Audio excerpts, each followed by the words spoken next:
I am David Ezekiel, interim pastor for the Congregational Church of Batavia, and I'm glad to be with you today.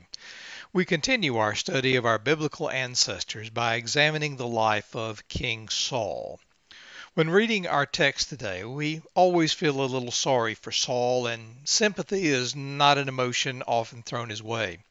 Saul is forever the villain, the epitome of the corrupt politician, unjust ruler, evil father-in-law, and sore loser, all rolled up into one perfectly crafted ball of biblical insanity. A host of evil characters from the Brothers Grimm and Disney movies could learn a thing or three from Saul's antics. Yet he had all the quintessential makings to be a great leader. He had his daddy's money, his mama's good looks, more laughs than a stack of comic books. He was the man of God's own choosing and bestowed with great blessing. And when the prophet Samuel presented Saul to the populace, they lauded him naturally as their king. God had endowed him with qualities that Saul did not initiate and could not control.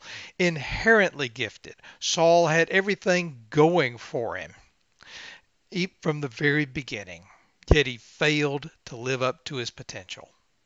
What went wrong? Saul presents a timeless picture of greatness diminished by petty pursuits, detours, vendettas, jealousies, and sidetracks. He squandered great opportunity at the feet of unworthy triviality. The bizarre episode of his inauguration as king was but one moment. Samuel anoints him king. God personally provides confirmation of the selection, and the Lord even gives Saul a change of heart, but he goes back to plowing. When the divine seal of approval was publicly revealed, this time Saul hides among the baggage, or among the stuff, as some translators offer. It was the epitome of his tragic life. Saul appears like a comet against the black backdrop of the days of the judges and of the prophet Samuel. One immediately anticipates the career of a great king, yet we are not prepared for what comes next. Despite all of God's provision and preparation, Saul tries to hide from his own destiny. But because of Saul's refusal to accept the mantle of leadership, of being the ruler of God's own inheritance, as the Bible phrases it, God abandons Saul and leaves him to his own devices. There's hardly a more pathetic picture in all of the Old Testament. Though unthinkable, Saul's tragic story has often been repeated in the life of many a human being, politician, minister, even church. Great opportunity squandered on trivial pursuits, enormous talents dwarfed by ridiculous detours and diversions, wasted energy on petty grievances, natural talent consumed by a monstrous ego, and emotional jealousies expended over the popularity of others. We've all known those who held such great promise, yet were done in by their own personal failings. We've seen this played out over the last 4 years. But more importantly, are we hiding in our own stuff? After the description of Saul's heritage and height, one would expect the story of some great commanding odyssey of faith. Instead, this man of greatest promise trades his destiny for donkeys. There's something ridiculous about the power, charisma, and charm of Saul being consumed in a search for the most stubborn of brute beasts. A man who had a date with destiny was detoured looking for displaced donkeys. This propensity to hide among trivialities continued to be a pattern in Saul's life. In his later years, after David had spared Saul's life, David confronts Saul with this stinging accusation. Who has the king of Israel come after? What are you chasing after? A dead dog? A flea? Saul hated David and determined to catch and kill him. Think of it. The king was a man above men, regal in appearance, friends with Samuel the great prophet. He was adorned with all the garments of royalty. He had a crown, a throne, and a scepter, and he had an army at his command. And what was he doing? Chasing dead dogs and fleas. Can you imagine anything more tragic? a king prostituting great authority to accomplish selfish and unholy ends, wasting vast energies on cheap trivialities, and dishonoring himself with cheap littleness. Saul is a type of all who use their endowments, energies, educational advantage, spiritual privileges, and their very being in chasing after things that matter little at all. He exchanged spiritual principles for unworthy expediencies, high ideals for cheap compromise. He was a slave to small ambitions, little anxieties, and midget ideas. He is a type of all who are daily missing the central purposes of life because they are victims of tiny trivialities. Probably no one ever had a more singular demonstration of God's favor, power, and endowment than Saul. Like an avalanche of God's blessings, Saul encountered wave after wave after wave of divine favor. Yet at each critical moment, Saul hid among the stuff. What of us? God has acted in the past in our lives in such ways that we knew it was God.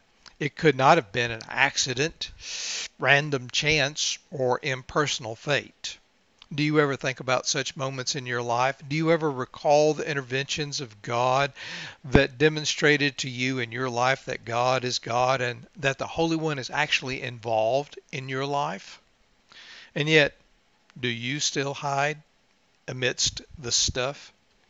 Pause for a moment to consider the history just even of this particular congregation.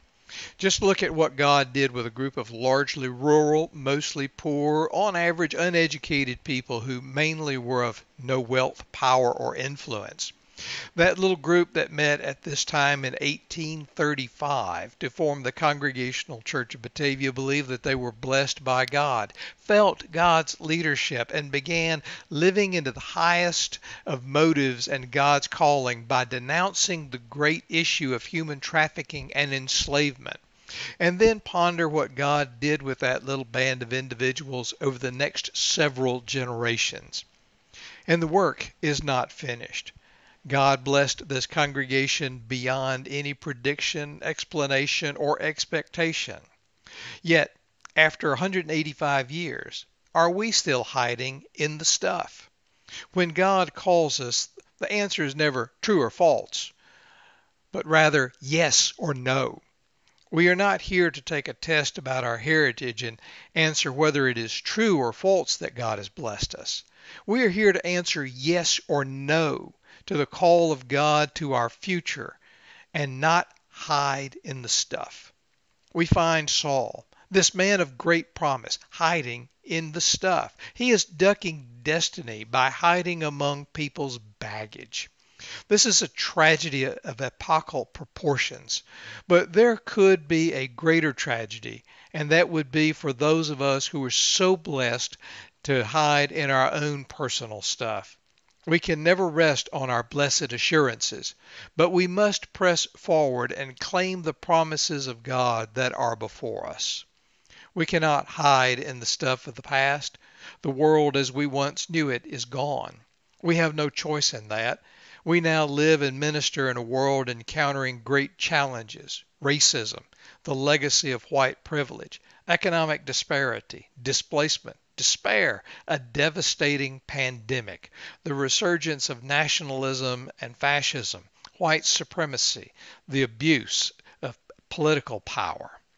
We cannot hide in the stuff of our past, power struggles and the resultant tension, bitterness and resentment that these engender. Life, ministry, friends may wound us, forget us, even betray us. But we must never let ourselves hide in the stuff of bitterness, resentment, and cynicism.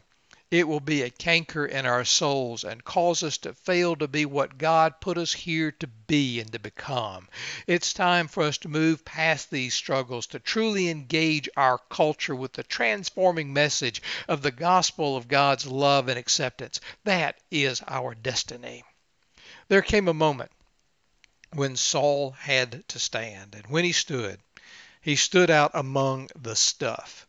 It is thus time for us to stand tall above the stuff that life, ministry, and circumstances have accumulated around us. This is our time. Remember what Winston Churchill once said? To every man there comes in his lifetime that special moment when he is figuratively tapped on the shoulder to do a special thing unique to him and fitted to his talents. What a tragedy if that moment finds him unprepared or unqualified for the work which would be his finest hour. When Saul became king, his life and was just a tragedy. But pause a moment and ponder those persons that have embraced their destiny and accepted the bestowal of God's blessings. And because they did, God honored them and gave them a name. And their names are written in God's Hall of Fame. We too must grasp the moment that God has uniquely placed before us. Jesus could have hidden in the carpenter shop of Nazareth, or could have retired to be a contemplative rabbi outside of the conflict.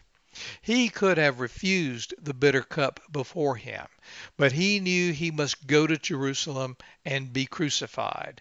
He could not and would not hide in the stuff. And because he did not hide, God has given him a name above every name, namely Jesus, the King of Kings and the Lord of Lords. Let me end here with a word of grace. Just as with Saul, if you have failed to act in faith to do God's will, or you are currently hiding from doing God's will, this doesn't mean that God is done with you yet. God is merciful, and every day is a new day to make things right by stepping out in faith to do God's will. And I encourage you to do just this. And God will give you a name of honor too, if you will only embrace God's calling upon your life. Amen and amen.